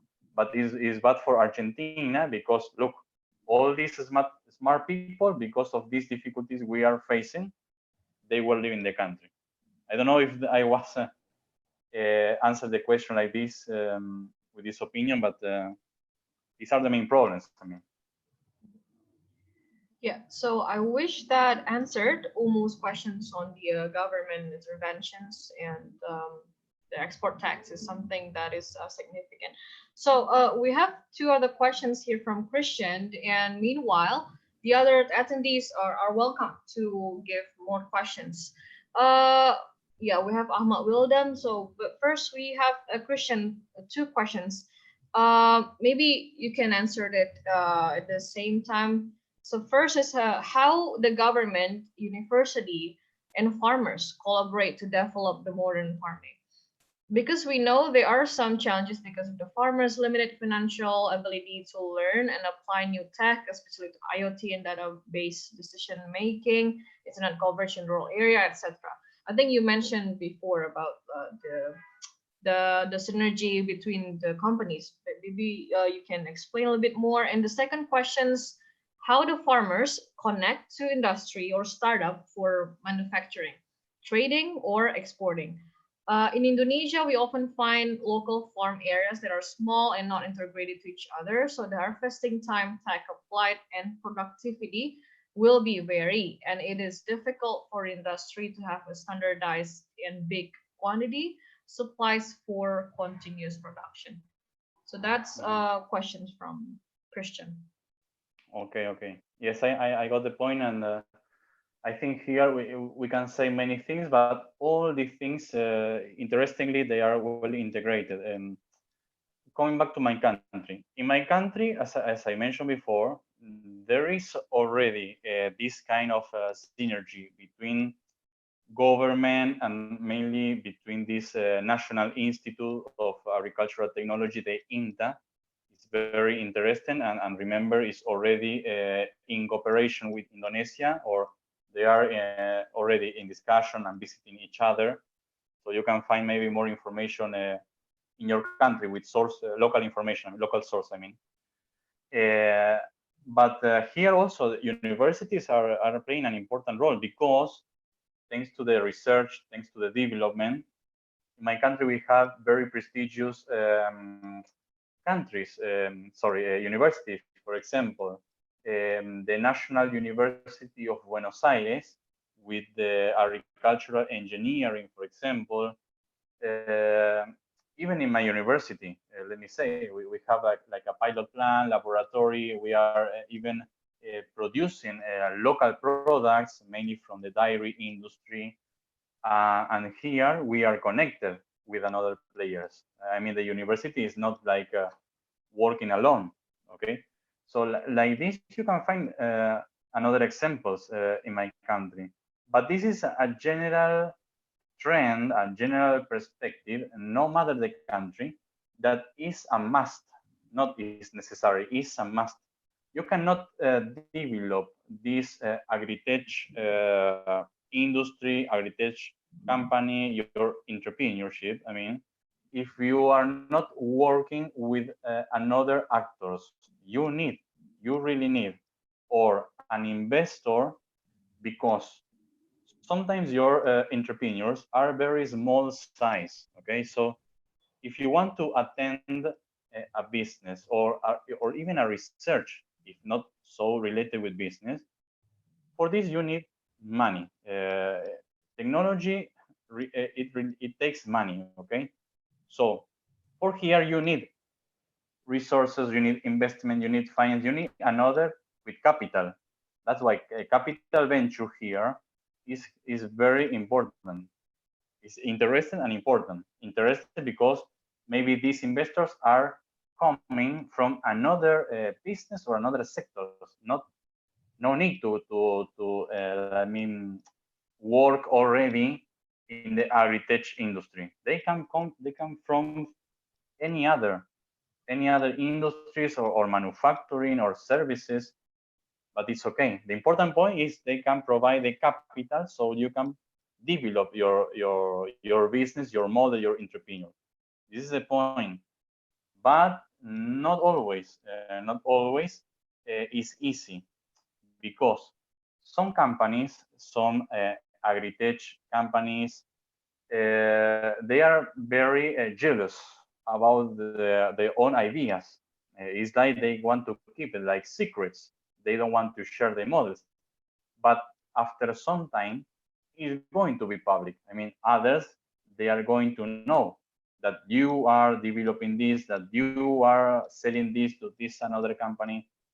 So I think it's a matter of time, but you need already to stay connected with another players from private sector, players from public sector. Again, in Argentina, because the importance of agricultural sector, I can say that from one side, the government in Argentina, they know already the importance of agri-tech industry, because agri-tech industry is about value-added products, is maybe more employment, is more technology, and maybe we can export the technology. But at the same time, remember, we have the export taxes, and the export taxes are affected in an integrated way business and here also heritage industry. I don't know really, to be honest, the point in Indonesia, and I am interested to study about heritage here in Indonesia. But I think that when we talk about doing business with heritage industry, some of the heritage companies in Argentina, they are like exporting their know-how and not the tangible product or the machinery. Sometimes, yes, there are, for example, these big machineries, very smart machineries, because they are like computers that they are moving, they are going by the fields. I mean, but sometimes we are just exporting our ideas, and we are going outside to another countries. We establish a joint venture or just sharing research, something like this. So here, for the heritage industry, let me tell you that there are different ways. It not only means that we need to export physically something by container or by ship or air, but you can, in a virtual way, you can also export your product. It means investment or not investment. I don't know if there is another question, or there was another question pending. We have a few more questions from first maybe Ahmad will, then maybe you would like to unmute yourself or maybe turn on your video if you wish. Okay. Yeah, thank you for the chance. Before giving the questions, I would like to introduce myself. My name is Ahmad Willan, and I'm currently a master's student of food science at IPB University. Thank you for the moderator letting me asking the question for the presenter. In this case, is Sebastian Sterzer, as the head of international relations area for the Observatory of International Trade at the National University of Luzon, Argentina. Thank you so much for your wonderful presentations. And during your presentations, you mentioned many informations regarding the Argentina as a country that has good agro-industrial sector, because on your presentations you mentioned Argentina as one of the biggest importer for corn, for soybean, for wheat, or even Argentina export to Indonesia as for wheat productions. I mean, very potential Argentina, and Argentina has capacity in industrial sector. I just have two questions, and I think the question is so general. So what the most things Indonesia should learn from Argentina until Argentina is, I mean, better than Indonesia, while Indonesia has potential and capacity as well as the good agro-industrial sectors. Because we know Indonesia has, wide land. Indonesia has also potential research. Indonesia also has a good university or institutions in agriculture. In this case, is IPB University, that has a lot of potential professor, potential researcher, potential students. So yeah, the first question is, what's the most things Indonesia should learn from Argentina that can bring Indonesia one step better from current conditions? And the second question is, because you mentioned at the last of your slide presentation that Indonesia has conduct collaborations with agricultural institution in Argentina in production of corn. So is it possible for institution in Argentina invite Indonesian institution, in this case is IPB University, for invite the students in conducting research related to the agriculture sector or food sectors or any sectors relating to the agriculture? That questions. Thank you for the response then. Okay, thank you so much, Ahmad. Terima kasih for your both questions. First of all, I think remember that I mentioned that the development of any sector in my country, you need to understand the particularity of my country. In this case, the agricultural sector in general, the geography in my country, we have like different climates, different regions, and as a consequence, different products that we can offer with cold temperatures, with hot temperatures, with humidity, without humidity, with rain, with no rain. So I think that through the time, we were developing technologies for different scenarios, for different perspectives, products, crops, oilseeds, whatever, I mean. So I think that having said that, I think that we can learn from each other. I don't want to say that Indonesia should learn, or I don't want to say Argentina is better than Indonesia, because Indonesia is already, they are already working with this. There are some agri-tech companies here working good, I mean, but maybe we can share with you how we are integrating, how we are interacting, how we are working with each other. Again, this is one of the main topics that can explain if you working about the agri-tech industry can be successful or not. The way you are integrated is going to explain how more successful you are going to be or not. You cannot be successful if you are alone.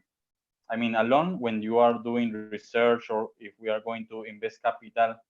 We are talking mainly about these small entrepreneurs. This is the focus. Of course, there are many, maybe multinational companies working already with technology related to agriculture, so we don't need to explain them nothing, because they are already successful. They have affiliates in another countries. They have already the knowledge, the background, they have already their own money. But I think the focus for us as researchers, as people who want to help businessmen in Argentina and Indonesia, we need to focus with these small companies, no, the small entrepreneurs. So for these people, we need to let them know the emphasis that they need to work together with another players, again, from private sector and from the public sector. And also here, yes, it's possible with the university, because universities, they have the skill, they have the materials, they can conduct research, and even they have like laboratories to test, no? So, for example, let me give you an example. Argentina, when they are exporting barley. Barley is for animal feed. And for example, one of the main importers is Saudi Arabia, okay? So we have in one of the most important provinces in Argentina, Cordoba province to be exactly, we have a national university there. This national university, they are testing and controlling and doing analysis and then more research about this barley, this commodity that is going to be shipped until Saudi Arabia. And here the exporter is not maybe or mainly a big company. It can be a small company, but here he's not exporting or working, I mean, alone or directly with the importer. Here he has the assistance of a university. Well, with this example, I can generalize it to another ones. Even if you are not doing export-import transactions, and you are focused only with local market, or even in your own hometown, even you are very small, so you are focused with this. Well, in that case, you need assistance, you need help, you need background, you need finance, you need research partnership with others. And again, here is possible. There is possible a chance to work with another agri-tech provider, even if this company is a competitor or not. Why not? Why not? You cannot work together to develop a common product or service with another maybe competitor, but this competitor maybe has the resources or the skills or the finance that you don't have, or vice versa. So here, I mean, in Argentina, we have examples like this. So I want to let you know, I mean, in Indonesia and to Indonesian people, that this is possible. But you need to be open-minded. You need to recognize that by yourself, maybe it's not simple, or maybe it's not easy, or maybe it's not possible. You need to do this in partnership, like building bridge. We are using this in AgriTech in Argentina all the time, like building bridge together with another people from private, from public sector. Regarding your last question about the INTA, this National Institute of Agricultural Technology, and the possible of students, no? Or maybe abroad or even in my country. I don't have complete secureness about this, but they are already also contact cooperation with universities also abroad. To be honest, I don't know now if they are already in Southeast Asia with universities. I think yes, or maybe it's with one academy of agricultural sciences in Vietnam. But they are open. They are open for partnerships or to receive well, internships or something like this, or to open doors. I mean, to work together. That is one of the ways that also INTA, this National Institute, is sharing on behalf of Argentina. I mean, know-how. This is one of the ways for sure. But I can, if you are interested with this and maybe other people, I can confirm you later with more precise information. Okay, thank you. Okay. Thank you, Sebastian. So I think we have two more questions here, but maybe first, Courage, are you still there? You can also turn your audio on, video too, if you wish. All right. Please, can you hear me? Hello. Yeah, hello. All right. Thank you very much, moderator. And I would like to also thank the presenter, Mr. Sebastian, for this great presentation. It was one that was enlightening. At least I got to know some added information about Argentina aside Messi. Normally talk about Argentina, we know about the football stars. Yeah, so thank you very much about that one. So a quick one concerning looking at the geography of Argentina and the land size, and looking at the relative population. That's quite interesting to know. So my first question is, do you face any problem, I mean, in terms of national governance concerning looking at the population and the land size? Is there any problem related to that? Because most countries that have larger size also have the population to quite occupy it. So that's my first question. And the second one is about, also related, do you have issues about unemployment in Argentina? Is it a big issue? And if it is, which I don't expect, but if there is, how are you managing this in the agri sector? How are you trying to use agriculture to also solve this issue? Thank you very much. Okay, thank you so much for your question, and to the funny point of only Messi. Yes, this is one of maybe the only point that in some countries we only are recognized because of Lionel Messi, unless we are recognized. So thanks to Lionel Messi for that. But hopefully in the future we can expand our areas of interest for another people. We have a very wonderful places, very kindly people, so we can offer more than just football. Thankfully, I mean, we are also very good with football. Well, we would like to offer another things. Going to your question, so the first of them, yes, this is definitely one of the key problems that we have in my country when we talk about the equality the distribution of the population, and because of that, the distribution of the economic activities in the different provinces. As I mentioned before, the most important provinces are most concentrated ones, most populous ones: Buenos Aires, Córdoba, the center of Argentina, Buenos Aires, Córdoba, Santa Fe province, and also another provinces more to the western side. Okay, but if we go, for example, to the southern part of Argentina, which is known as the Patagonia region, and by the way, this region is well recognized touristically, I mean, because of the very wonderful places, also the gastronomy, very delicious food.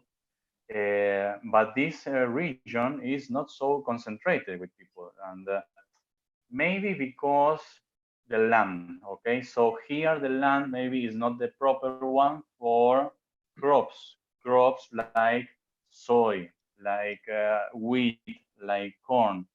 But you can maybe extend, you can do another kind of agricultural products, mostly related with fruits, like let's say apples, pears, but also then livestock, like ovine or bovine, I mean. But even that, I mean, I think, why not, for example, if we cannot develop land for corn because of the climate, the humidity, or the soil, right? The soil characteristic. Well, why we cannot do like special clusters for technology regarding the products that, for example, are already established in this region, for example, in the southern part of Argentina, or if we say another region, the northwestern side of Argentina. These are one of the things that we need to develop, and with this, with the research, with the clusters to provide solutions. And because, remember, most of these digital solutions no need to stay very close to the land, to the field, I mean.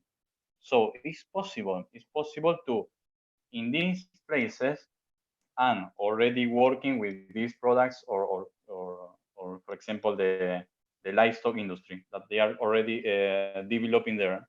Well, apart from working with this, start doing research, working in another new possibilities of working with another animals, or with another vegetables or fruits, or whatever. But even this thinking is lacking in my country. Okay, so it's like, in other words, we are mostly concentrated with what is happening with these most important grains that you know already: soy, corn, wheat, sugarcane, lemons, rice, oranges, for example, and another more. But I think we need to be more diversifying. Even we need to be a little more.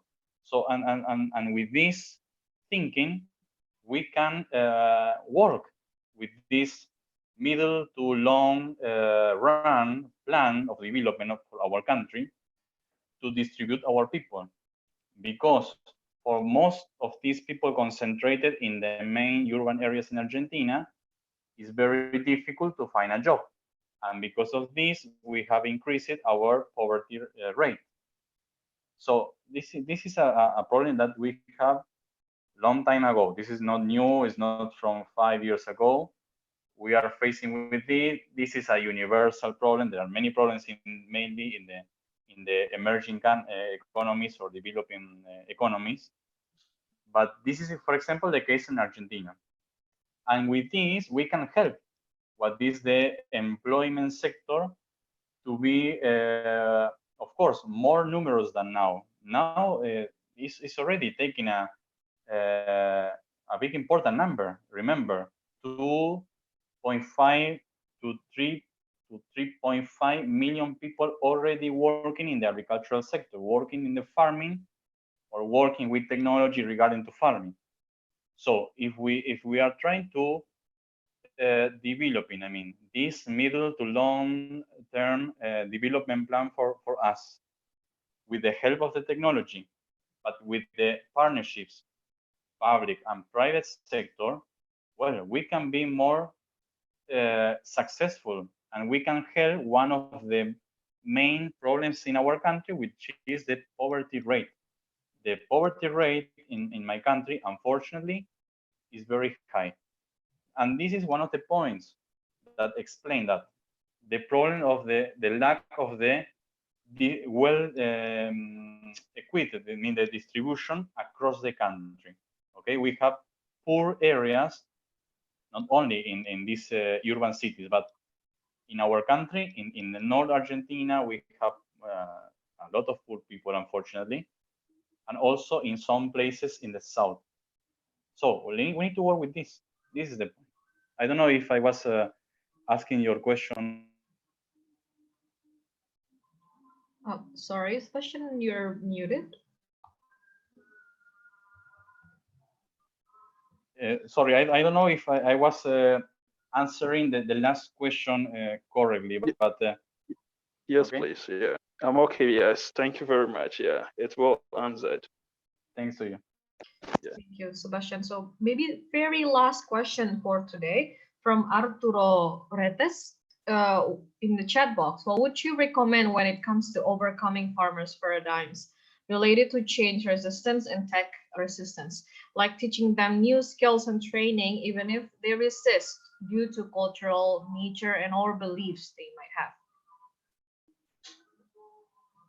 Okay, I think there is a kind of a cultural change that is necessary to be applied, and I mean the mindset.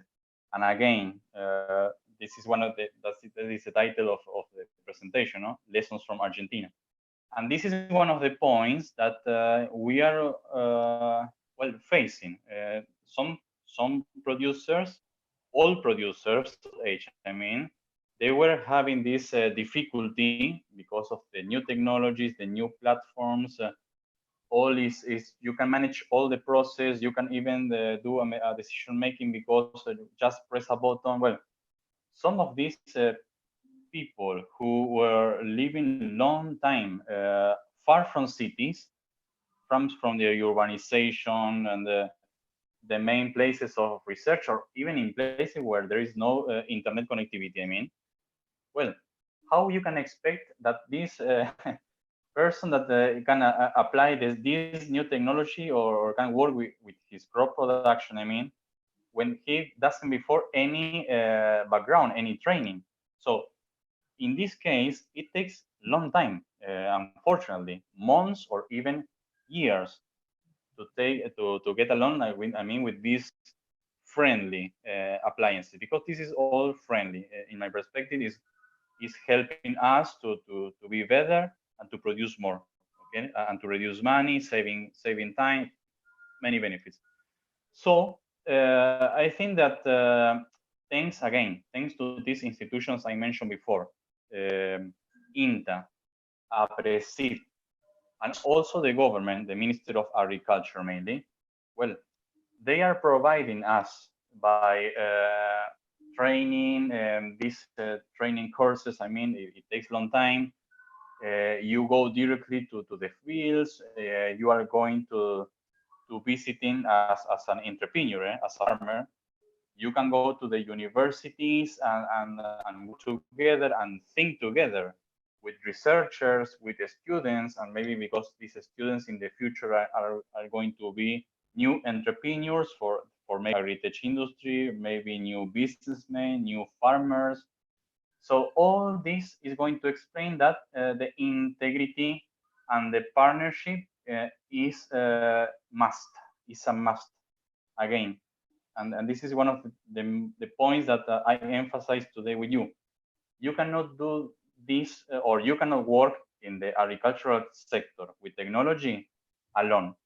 You cannot receive the technology like falling from the sky, right? I mean, and okay, I am start working with this, And maybe if I have any problem, okay, I call the provider and please help. No, it requires time, it requires a long time, and it requires assistance from many things. And again, coming back to my country, in my country, we have problems with finance. We have problems to get credits, loans to buy this technology, even if this technology is big machinery or maybe it's just a software, okay?